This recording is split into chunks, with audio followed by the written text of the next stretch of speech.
Do you want me to do the intro, Matt? Yes, I've just started the broadcast, Ken. Okay. Well, welcome everybody. I'm sorry to say, well, I don't know, perhaps I needn't apologise. You won't be able to see me today for some technical reason. My camera's not working, but never mind. Hopefully you can hear me well enough, and that will be all that's required. So welcome everyone. My colleague Matt Grelier is a solicitor and head of the construction law team at Kuits Solicitors. I'm a senior consultant solicitor specialising in construction at Slater Heelis, and we're grateful to CICES and in particular Heather McGinty, who's organised this, and to every one of you for attending, for the opportunity to present what I think is our 6th adjudication update and the first of 2023. Detailed case summaries will be available to all CICES members via Heather after the webinar, and I believe we are recording, so the recording will be available in the members only section of the CICES website. If you have any questions following the webinar, please email across to us. The Act, as always, means the Housing Grants Construction and Regeneration Act 1996 Part 2, as amended in 2009. It applies to England, Wales and Scotland, and we'll be covering cases from both jurisdictions. As amended, and as you know, the Act applies to all contracts, whether written or oral, entered into after the 1st of October 2011. And the Act introduced minimum payment requirements for all construction contracts and a right to refer any dispute to adjudication at any time. Regulations made under the Act in 1998 and 2011 contain the scheme to give effect to the payment and adjudication provisions. The scheme for Scotland is broadly similar to that in England and Wales, and when we refer to the scheme, of course, we're referring to whichever is applicable to that jurisdiction. For today's purposes, we'll refer simply to the scheme. We're going to cover 3 cases each, not quite in the order they'll appear on the slides. Matt will do the first 2, then I'll do my first 1. So he's going to do AV Building and then Nicholas James. I'll do my first 2, which are, Matt, if you go to the next slide. Not that it matters, I can have a look. I will do Elements Europe and Italian, and then Matt will do his 3rd case, number 3 on the slides, and I'll do number 6. So that'll be the order. We're going to cover pay now, argue later, the effect of valuation decisions on final valuation, the relationship between summary judgment and Part 8 applications, which is a theme that's going to recur through several of the cases, what a difference a day makes when we're talking about the time for submission of a payment application, a case on broad justice at high speed, a phrase which you may become familiar with, or we may all, and a case on alternative findings, which is unique, I think. So, Matt, I'm going to hand over to you. You're going to start us off in the Court of Appeal. That's right. Thank you, Ken. Good afternoon, everyone. First case up, as Ken mentioned, is A&V Building Solutions and J&B Hopkins Limited. It's a Court of Appeal case, a judgment handed down in January of this year. It's a case which relates to access to courts and adjudication proceedings and the application of the pay now, argue later mantra. I'll refer to the claimant as AV and the defendant as JB. This was an appeal by AV from the judgment of J, I'll refer to as the judge, given in April 22, granting various declarations in favour of JB. The appeal raised issues arising out of the parallel jurisdictions of a construction adjudicator on the one hand and the courts on the other. It also raised discrete points about the proper interpretation of the party's subcontract. There were 2 adjudications. In the first adjudication, AV sought payment of its interim payment application.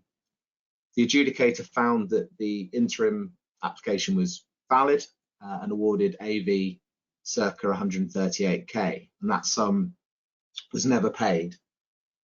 Whilst the first adjudication was in progress, JB commenced preemptive proceedings for declarations that the payment application was invalid because it was sent a day late, that its own subsequent payment notice was valid, and that it had overpaid AV. When the application was heard, the judge decided that the interim payment application was late and invalid, and that the JB payment notice was valid. AV applied for and were granted leave to appeal that decision. Meanwhile, AV belatedly commenced enforcement proceedings. Because of the delay in commencement, AV's enforcement proceedings weren't brought on for hearing at the same time as JB's Part 8 proceedings. And after permission to appeal against the judge's order was granted, there was a second adjudication. The second adjudication on the final account was begun by AV. The second adjudicator's decision decided, amongst other things, that AV had failed to prove any entitlement to the final account sum that they claimed of circa 450k, and that the true value of the subcontract works was circa 289k, which was less than AV had already been paid. As a result of the decision in the second adjudication, AV owed JB the net sum of circa 82k, and so at the time of the appeal, nothing was due to AV. AV didn't pay the sum identified by the second adjudicator. The hearing of the enforcement application in respect to the second adjudicator's decision was due to take place after the hearing of the appeal, but for the appellate court's purposes, it was sufficient to note that on the face of it, the second decision meant that no sums were thereafter due to AV. Focusing then on the powers of the court in adjudication, permission to appeal had been given on 3 grounds and refused on others.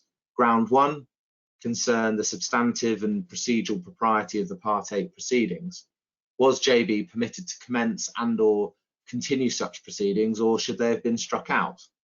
And that raised a subsidiary issue.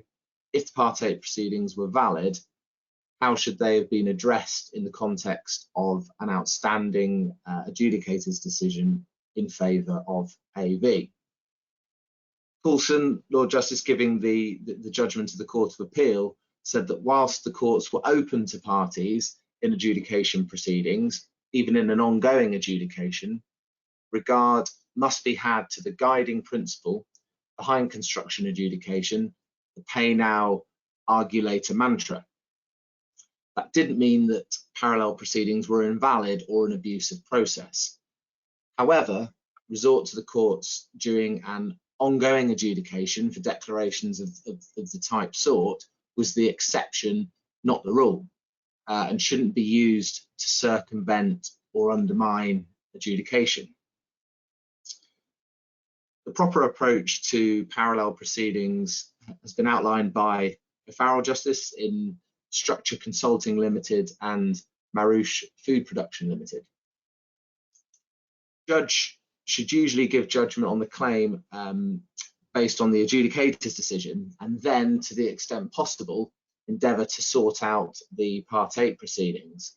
And the same point was made in Hutton Construction Limited and Wilson Properties case, also a 2017 case, where the judge said that the Part 8 claim should be dealt with after the enforcement unless the point raised was straightforward and self-contained, and the parties were agreed that it could be dealt with at the enforcement application without adding to the time estimate. Warnings have been given in subsequent cases, and the proper practice is enshrined in the TCC guide at paragraphs 944 and 945 of the TCC guide. Although the duplication of proceedings was a matter of regret, with the Part 8 claim relevant only if JB lost the first adjudication, it was an approach that was open to them. There's nothing in the Act to suggest otherwise. The judge had been right not to strike out the Part 8 application, and that disposed of the ground one of the appeal. Whilst the judge should have considered the Part 8 proceedings through the prism of AV's successful claim in the first adjudication, it was much too late for that to change anything by the time of the appeal. The Court of Appeal allowed the appeal, finding notably that the interim payment application in question was not late, was valid. It agreed with the judge that the payment notice was valid. It found no waiver or estoppel based on previous late applications, but made no other orders. Although AV was entitled to enforce the first adjudicator's decision, that entitlement had been long overtaken by events, in particular the result of the second final account adjudication, which result JB had applied to enforce. And no part of the appeal sought the payment of any sum by JB to AV. So the court had no power to award payment in any event. So in the result, this all affected the fact that the appeal was largely academic in nature from the outset. So by way of summary and comment, the case doesn't decide anything new, but it emphasises the need for the parties and the court to follow the TCC guide when dealing with parallel proceedings, and to give precedent to enforcement before Part 8 applications, unless the point is a short one, which can conveniently be dealt with as part of enforcement. Here, neither party honoured the adjudicator's award in its favour. This fact ought to have been at the forefront of the court's consideration of JB's Part 8 application. One possibility, since strikeout wasn't appropriate, would have been to adjourn that application to be heard after the enforcement proceedings, but the court didn't take the opportunity to say so. Further, perhaps more surprisingly, neither the court below nor the Court of Appeal stated that the Part 8 application could not or should not have proceeded until the first award had been paid, following the pay now, argue later policy. One can only sort of conclude that this leniency was due to the way the parties had behaved, with neither honouring the awards made, there being unexplained late applications to enforce, and a failure to follow the TCC guide, and also their concentration on the construction of the payment provisions. Okay, moving then on to the next case, which is Nicholas James Care Homes Limited and Liberty Homes Kent Limited. It's a February 23 TCC judgment of Mr. Recorder Andrew Singer KC. It relates to whether an adjudicator's demand for security amounted to a threat to exercise a lien over the award. There were three issues before the court. One, should the decision of the adjudicator, Dr. Churn, be enforced summarily? Two, should a freezing injunction obtained by the claimant be discharged or continued? Three, should there be a stay of execution of enforcement of the decision of Dr. Churn? The claimant, I'll refer to them as NJ, had employed the defendant Liberty for construction works at its care home. There were two adjudications between the parties, the decision in the second of which was the subject of several applications before the court. At the heart of Liberty's case was an assertion that the way in which Dr. Churn demanded payment for his services in advance of the delivery of the decision amounted to the purported exercise of lien for payment before he would issue his decision. That, it was argued, amounted to manifest bias, and the result, they argued, was that the decision was not enforceable. Pursuant to his terms of appointment, Dr. Churn required each party to deposit £10,000 by way of security for his fees. In response, Liberty's solicitors made it clear that Liberty was reserving its position on its jurisdictional arguments, both raised in the adjudication and which might thereafter arise, and that payment would be made without prejudice to that position. NJ's solicitors confirmed that they would not take any point on any jurisdictional challenge relating to payment of the fees. About 10 weeks later, after a considerable amount of work had been done, Dr. Churn's clerk asked for a further payment by way of security for fees of £15,000 per party. NJ was slow in paying and asked for more time. Liberty didn't pay either. So Dr. Churn's clerk issued several repeated demands for payment, latterly with a 5 p.m. deadline, saying that no further extension would be given, and if payment was not made, the matter would be taken out of his hands. NJ paid, and ultimately, it appears, so did Liberty. In their case, in Liberty's case, under a further reservation of their position, but without objection as to Dr. Churn's entitlement regarding his fees. The reason now put forward by Liberty was that to have objected to his fees would have been embarrassing, and the matter had to be handled sensitively. In summary, Liberty's submission was that Dr. Churn was making demands which amounted to a breach of paragraph 19 of the scheme. Although he did not exercise a lien, the implicit threat to do so was unlawful and or contrary to paragraph 12A of the scheme.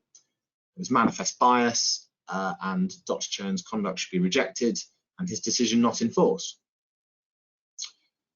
So the court then noted what Sir Peter Coulton stated in his textbook on construction adjudication, the 4th edition. In adjudication, the courts have indicated firmly that because of the emphasis on speed in adjudication above all things, the purported exercise of a lien will not be permitted. The court was referred to previous authority to the effect that an adjudicator could not exercise a lien over his decision pending payment of his fees. It was submitted, it was a moot point as to whether Liberty had ever agreed to be bound by Dr. Churn's terms, and indeed they did not entitle him to seek security from the responding party, but only the referring party. The court noted that whilst Liberty had objected to paying the fees and had fully reserved its position to avoid the suggestion of waiver of any jurisdictional challenge, it had not objected to the fact of or manner in which the clerk had sought payment of the fees. So the court analysed the emails and concluded that despite the fact the demands for payment were tenacious and persistent, they hadn't crossed the line. There was no attempt to exercise a lien, nor threat to do so. The decision was enforceable. The second issue concerned an allegation by Liberty that NJ failed to make full and frank disclosure. This is required by previous case law and practice when obtaining the interim freezing injunction continued by O'Farrell Justice after an earlier hearing. In the result, they sought the discharge of the injunction, and the court found that there had not been any deliberate material non-disclosure. The third issue then, the application for a stay of execution, that was predicated on the assumption that the freezing injunction would be discharged. Since that application failed, the grounds for the stay fell away. So by way of summary and comment, we already knew that at least where the scheme applies, an adjudicator can't withhold the decision pending payment of fees. But the interest of this case lies in wider questions. It assumes that it is permissible for an adjudicator to seek security for fees, as in this case, whether from the referring party only or from both parties. In this case, the adjudicator's terms of appointment entitled the adjudicator to require security from the referring party, but he sought security from both parties. Could the responding party have refused to give security, and if they had, might it have led to a risk of unconscious bias or the appearance of bias? And what would have happened if both parties had refused to give security or further security? The questions didn't directly arise, and therefore not addressed in this case. But the whole question of security for fees is fraught with danger for the adjudicator and the parties, especially where there are jurisdictional objections at play. Contractual adjudication can deal with it by its own rules. Statutory adjudication, I think, sooner or later is going to require changes to the scheme, as it seems doubtful that it can, it can or should be dealt with on an incremental basis by the courts. Okay. Although the slide says the next case is going to be Sleaford Building Services, I'm now going to hand over to Ken, who's going to pick up with case number 4, Elements Europe. Thank you very much indeed, Matt. For those who joined later, I'm sorry you've got a blank screen where I might have appeared, but hopefully you can hear me. So my first case is Elements Europe and FK Buildings, which is a decision of Mr. Justice Constable, 30th March this year. Background, the claimants, Elements I'll call them, applied for summary judgment on an adjudicator's award in their favour for over 3.9 million pounds. The dispute between the parties referred to adjudication was part of a wider dispute. The respondents, FK, didn't dispute the validity of the decision. Instead, they applied under Part 8, which we've been hearing about from Matt, asking the court to rule on 2 short points, which they said, if upheld, meant the decision of the adjudicator was wrong in law and should not in conscience be enforced. After a full hearing and the draft judgment being issued, the parties settled the whole of their wider dispute. But the court decided, and this was by consent, that in its discretion it would issue a judgment because the case centred on a payment provision in the JCT standard form of subcontracting common use, on which there was no previous authority known to the parties or the court. So it was felt to be in the public interest to publish a judgment. FK were the main contractor engaged by Elements as subcontractor.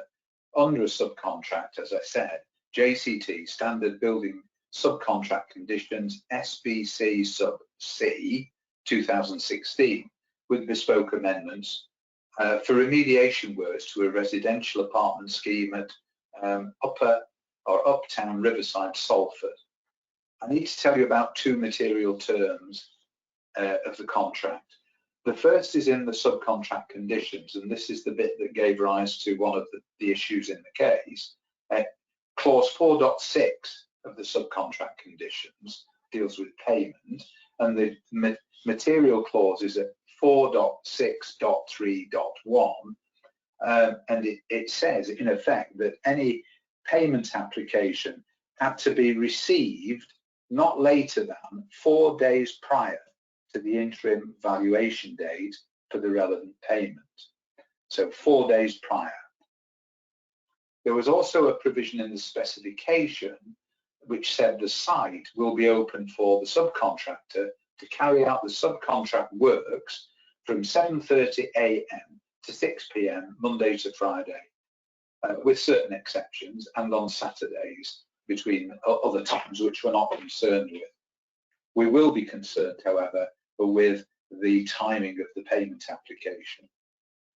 So Elements issued payment application number 16 by email 21st October, timed at 22:07 hours, so 7 minutes past 10 in the evening. And it was sent to a Mr. Corns of FK and also copied to 4 of his colleagues, also employees of FK. The email attached a link to a 17-page PDF valuation, which claimed £3.9 million. There was no dispute that the email and its attachment was received into the various email boxes on the same date between 2207 and 2208. Elements gave some evidence in the adjudication that the usual and site-specific practice was that hours worked by quantity surveyors and administrative staff were not confined, as we all know, to site or business hours, but they worked late hours. And indeed, on the 21st of October, at least some of the individual recipients of the email saw that email had landed and opened it.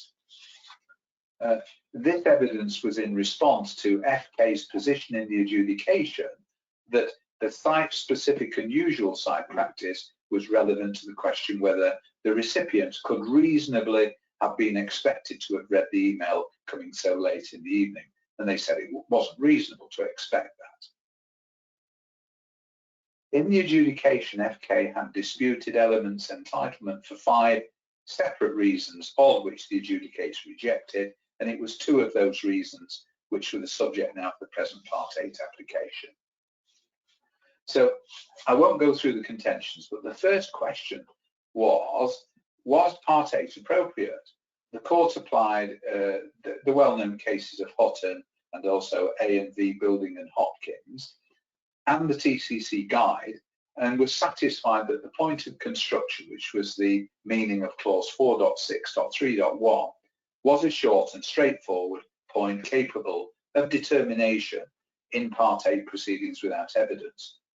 But it did say it would have taken a different view had the elements relied on evidence of fact which had been disputed, or if there'd been an issue as to waiver or estoppel. The latter point because 2 previous payment applications which were made late in the evening had been accepted. So what was the proper construction of clause 4.6.3.1? Did the reference to days mean days or clear days?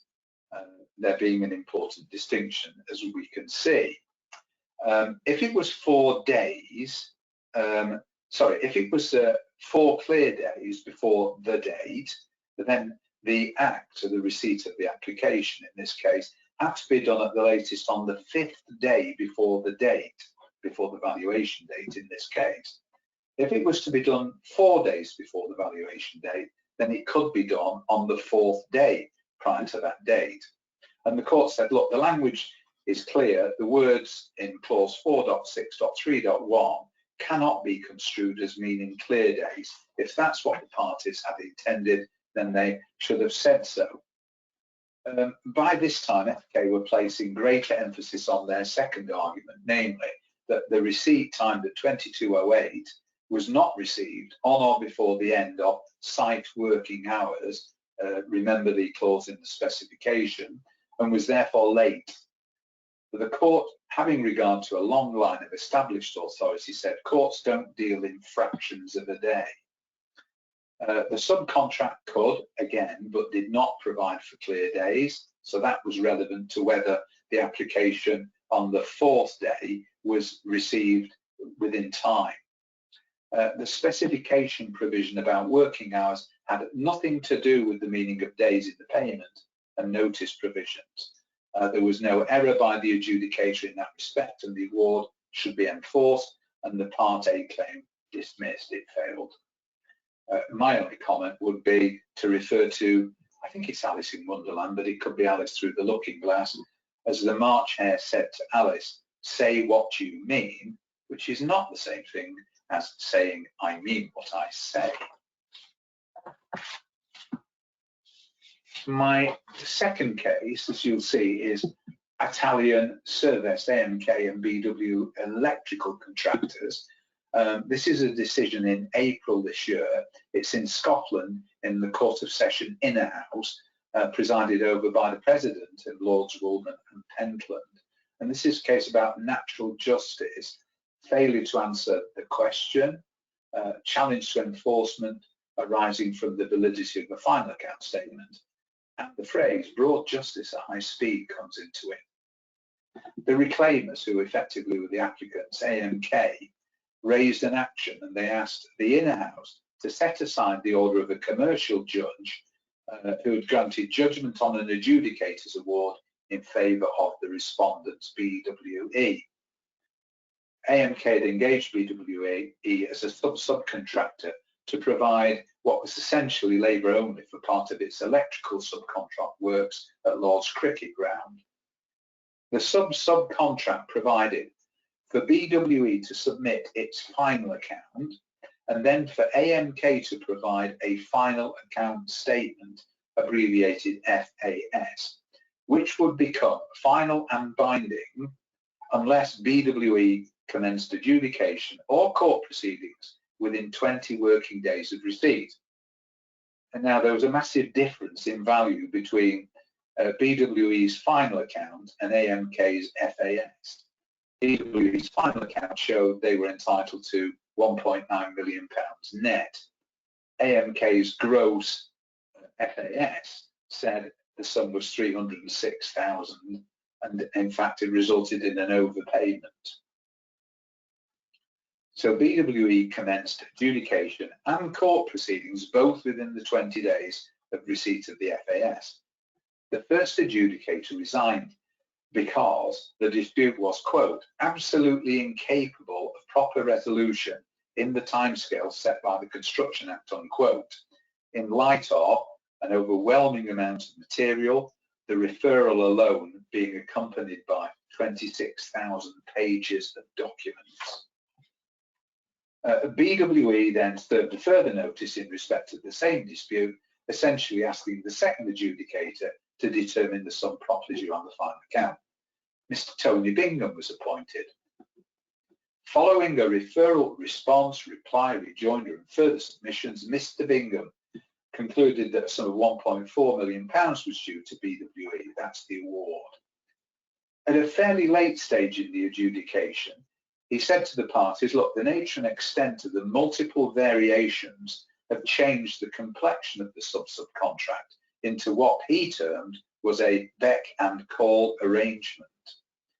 He indicated his line of thinking, saying that he proposed that a proper valuation would be to take the number of hours worked and to select an appropriate contract rate, and he invited comments, and the parties did respond, and they addressed him on this in detail.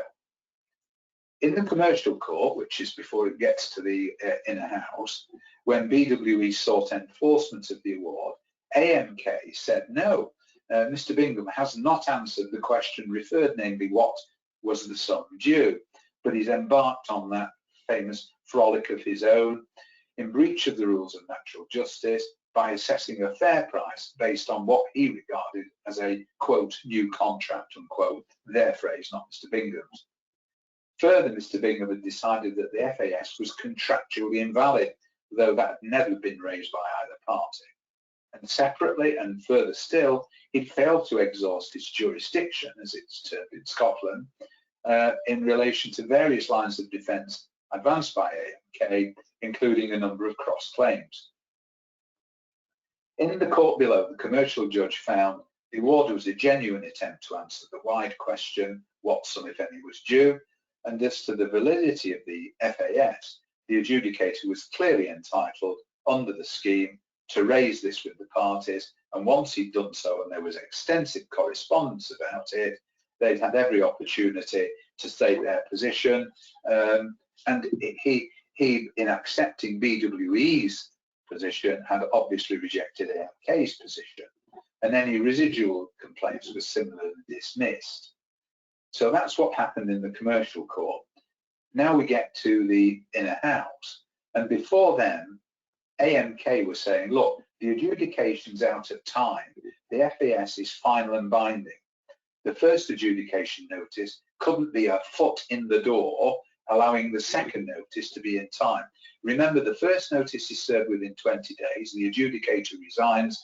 The second notice is served after the resignation, which is more than 20 days after the FAS. Secondly, they said the adjudicator hasn't answered the question put to him.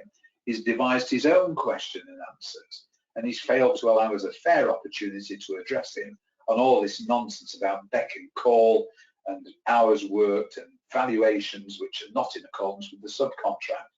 And also, he hasn't looked at all our defences, our cross claims, and this is all in breach of the rules of natural justice. So that was AMK's position. This is what the Inner House said. Clause 33.4 provides that the FAS is final and binding unless the parties agree to modify that provision or BWE commence an adjudication of court proceedings within 20 working days. The adjudication proceedings, and indeed the court proceedings, were commenced within that time, and that meant the FAS was no longer final and binding, full stop, end of argument. The adjudication did not come to an end when the first adjudicator resigned. BWE followed what was the correct procedure in serving a new notice. The two notices were similar, very similar. The essential question was the same: what sum is properly due? As the court put it, the resignation of the first adjudicator did not terminate the right to challenge the FAS. BWE have their foot firmly in the door, as permitted by clause 33.4. So the challenge on that ground fails. The court also agreed with the principle of fairness, as adumbrated by Lord MacDonald in the Scottish case of J&A Construction, following the English case of absolute rentals. The court said there's no unfairness here. The adjudicator gave due notice to the parties of his line of thinking on beck and call and how he intended to value it, and repeatedly they set out, AMK responded in detail and repeatedly setting out its case on why the valuations had to be varied under the subcontract conditions and not otherwise, and that the number of man hours was irrelevant and unreliable. It's interesting that Lord President noted the adjudicator took on a nigh impossible task, having to consider a massive amount of material in a relatively short period of time. And he referred to what Turner J had said in the case of Fundow Dam disaster. He said this, what had happened in the adjudication represented I like this, fractal pattern of progressively complex and ever finer recursive detail of sharply declining significance. In other words, there was a lot said, but it didn't get them anywhere. And the adjudicator had, what the adjudicator was required to do required a superhuman effort. The decision was bound to involve broad justice at high speed. The court concluded the award was an exemplary piece of work. The adjudicator having cut down the issue to one of assessing roughly what he considered due and payable in accordance with the subcontract.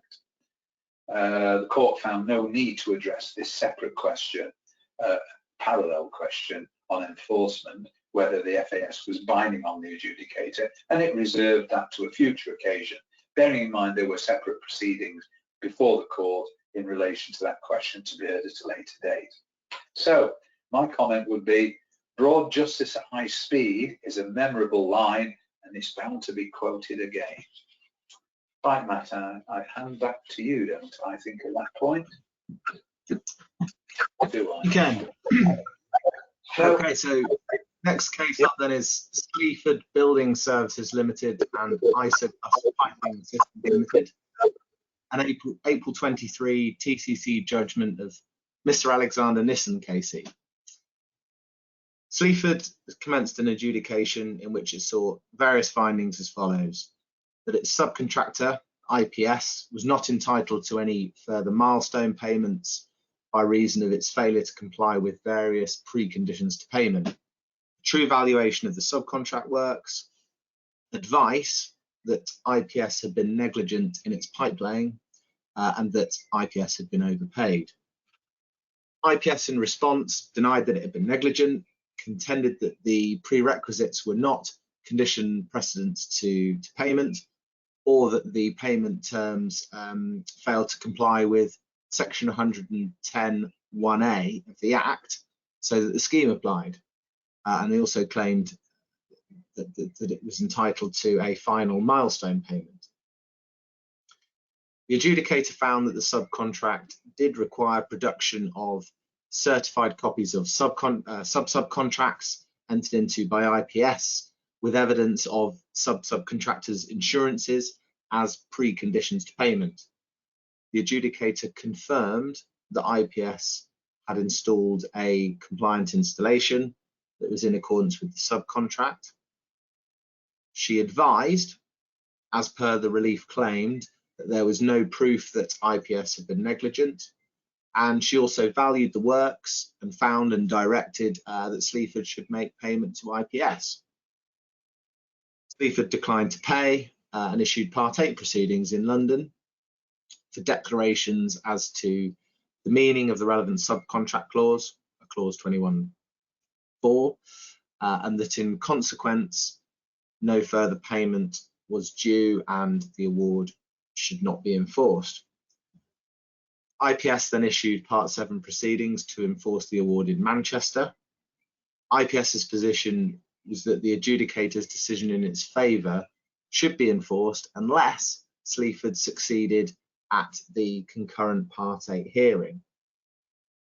As to that, it said Sleaford cannot succeed at the concurrent hearing as its claims were unsuitable for summary determination by Part 8 because the complaints had not been properly particularised and its defence depended on the resolution of factual issues, including waiver. Sleaford accepted that unless it succeeded on its Part 8 claim, the adjudicator's decision was enforceable. As a matter of procedure, the court said that as the Part 8 claim had already been issued in London, the Part 8 proceedings for enforcement should also have been issued there to avoid waste of court resource, in transferring, as is required by the TCC guide and case law.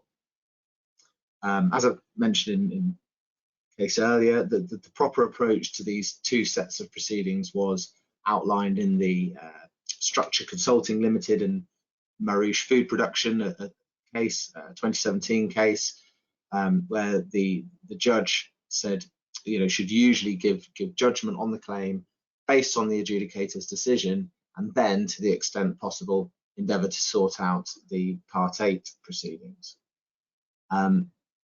Court also took the view that as regards the question, is there any defence to the Part 8 claim, the three-stage test from the Hutton Construction and Wilson Properties case was not applicable in this instance. It only arose in the context of the suitability of the Part 8 proceedings. The court addressed the question of whether there was any distinction properly to be made between the advice of the adjudicator on the one hand and the decision on the other. The adjudicator had referred to the potential distinction in relief claimed by Sleaford, drawing it to the attention of the parties and inviting comment on it. And she ultimately construed the request that she advised the parties literally and distinctly from those matters upon which she was called to decide. And that was clear from her comment that any such advice may not be enforceable. And later, when she contrasted her decision from her advice, she clearly did decide that clause 21(4) contained prerequisites to payment. Pending trial, that element of her decision was binding. However, viewed objectively, she did not intend her advice to be binding.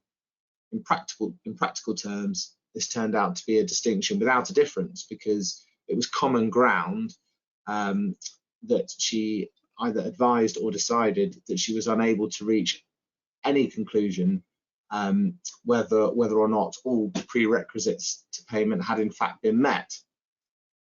What was abundantly clear was that she did not consider that inability was such as to shut out IPS from its entitlement to payment. She clearly decided that payment was to be made. Accordingly, the award was to be enforced and summary judgment granted to IPS unless any final determination in the Part 8 claim impacted upon it. Court found that the issues arising in the Part 8 proceedings were unsuitable for summary determination. The question of construction of clause 21(4) involved prior questions and various elements which required evidence, including in relation to valuation and work done, properly particularised claims and responses. There was also a question of waiver, which would very likely involve evidence of previous payments and practice and so on. The issues were by no means short, self-contained. They were not suitable for final determination under Part 8 at this stage, and so there would be summary judgment for IPS. There was also an issue that arose about the ambit of section 110(1)(a) of the Act, in which there was little authority, and the exception at subsection 1(c), on which there's no authority. IPS said that if the terms of clause 21(4) amounted to conditions precedent to payment, the terms were inoperable and/or did not comply with the Act, and so the default provisions of the scheme would apply.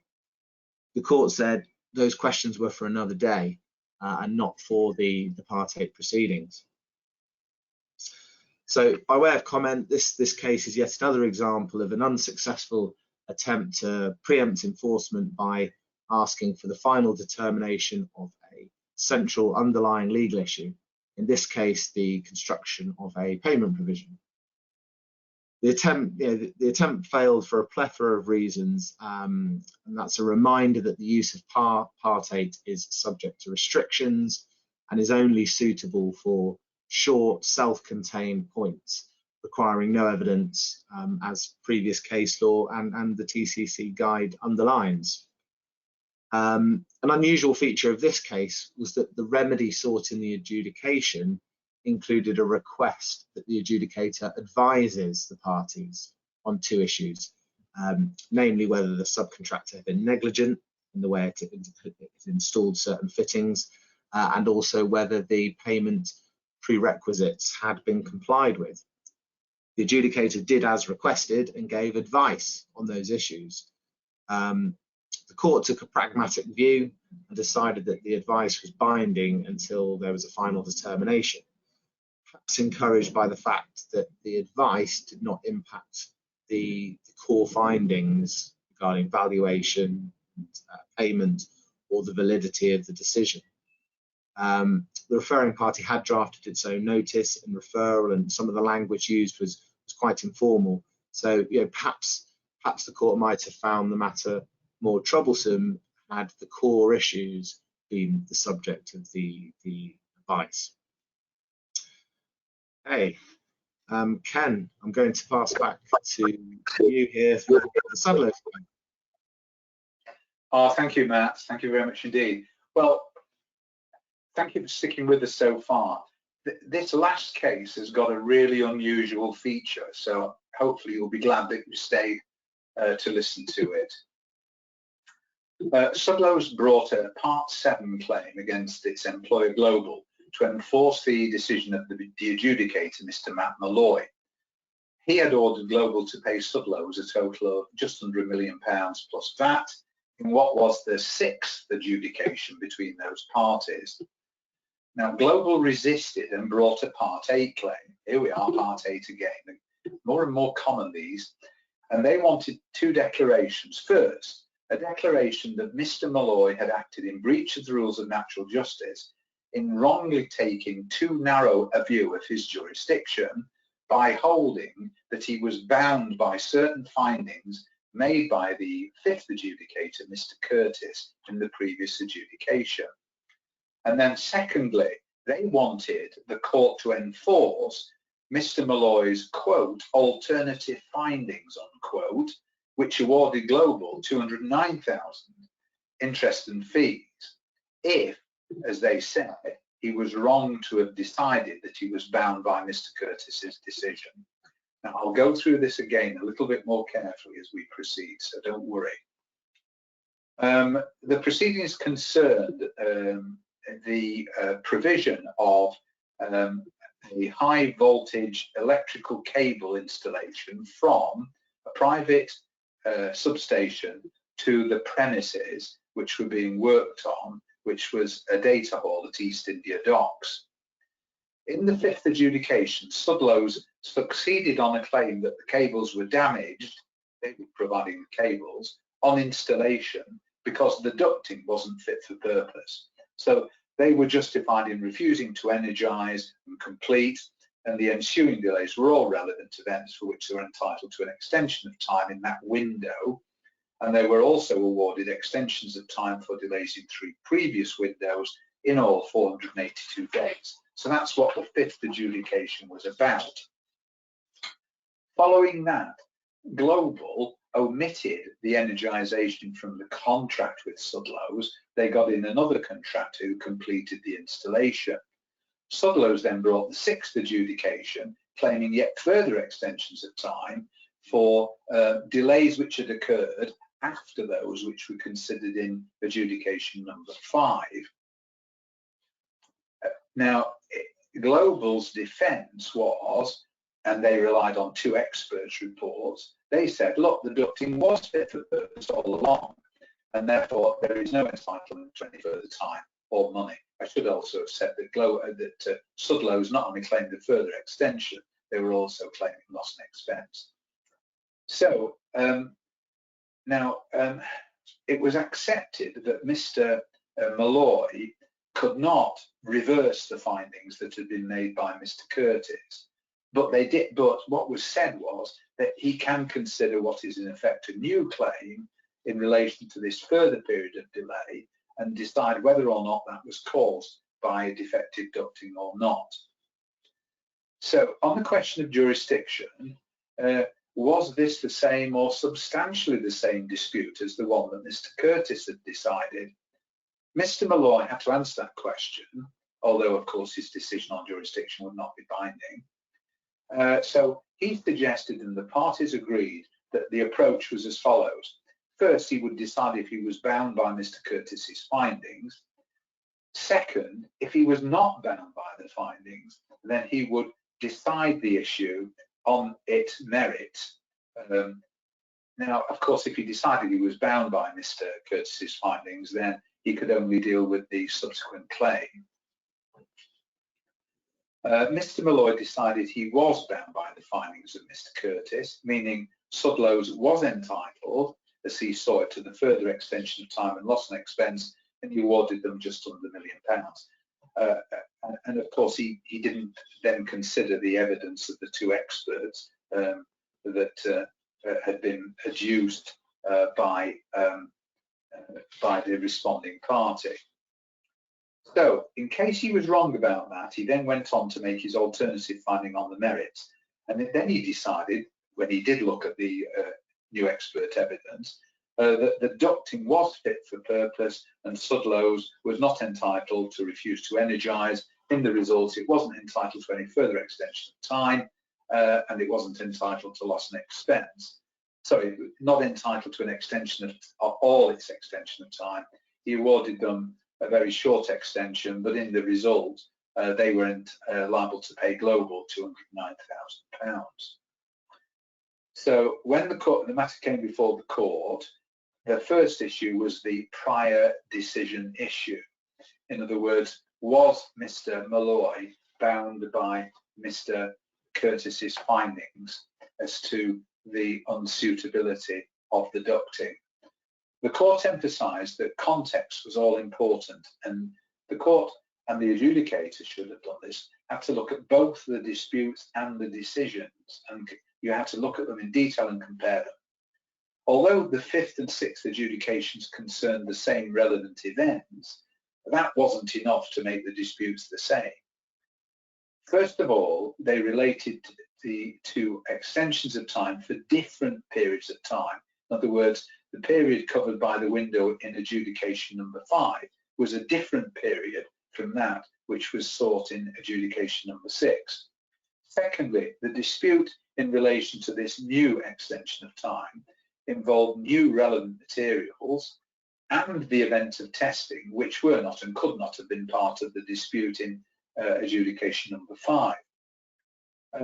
And this particular issue formed only part of a much wider dispute between the parties, as to what was now being asked, which was the true value of the contract works as a whole, given that there was a new interim payment application number 46, which was in effect the final payment application. The court held that the two disputes were not the same or substantially the same, so that Mr. Malloy was wrong and in his finding that he was bound by what Mr. Curtis had said as to the availability of an extension for the earlier period. Of course, they couldn't reverse that, but it left Mr. Malloy free to look at the dispute afresh. The court did actually give due respect, it said, to Mr. Malloy's decision. It was a careful analysis and reasoning, but he was clearly wrong. The cases made clear that the jurisdictional question that he had to answer involved an analysis of what both the disputes were about and whether they were the same, and he didn't apply that test.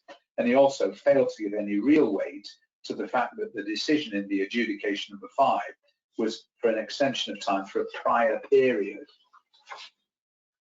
He made no reference to the new material being adduced before him, which he considered was significant when he came to his alternative finding. It was not just mere argument, it was new evidence. In consequence, he did have jurisdiction, there was a breach of natural justice, and his principal decision, which had given Sudlow a further extension of time and money, could not be enforced. But then we come to what really matters. What was the status of the alternative findings? Were they binding and could they be enforced? Sudlow has argued that if the principal decision fell as it did, enforcement of the alternative meant severing that from the rest of the decision, and this was not a case for severance because the alternative findings weren't even part of the decision. The court said severance was not relevant here. The alternative findings were just as detailed as the primary findings. There would have been no point in making them or the parties agreeing to them being made if they weren't to be regarded as binding if the primary finding fell away. Mr. Malloy had jurisdiction to make the alternative finding. The parties had agreed to his making them. They constituted a separate decision, even though they weren't called a decision, and even though they weren't part of the formal decision. They were not to be regarded as obiter dictum. The convention of precedence didn't apply to adjudication. So the alternative findings would be enforced and Global got its money. 2 points emerge. The question whether two disputes are the same or substantially so may require deep analysis and is not always obvious. And second, if the parties agree and the adjudicator is willing, he or she can make alternative findings and they're likely to be given effect to where the primary decision falls away. So that's a case that considers something we've not seen before. Well, thank you very much indeed. From me, I hope you enjoy a very good afternoon. Matt will just sum up. Thanks, Ken. Yes, and thank you all for attending. Thank you also to the CICS, of course, and in particular Heather McGinty for hosting us.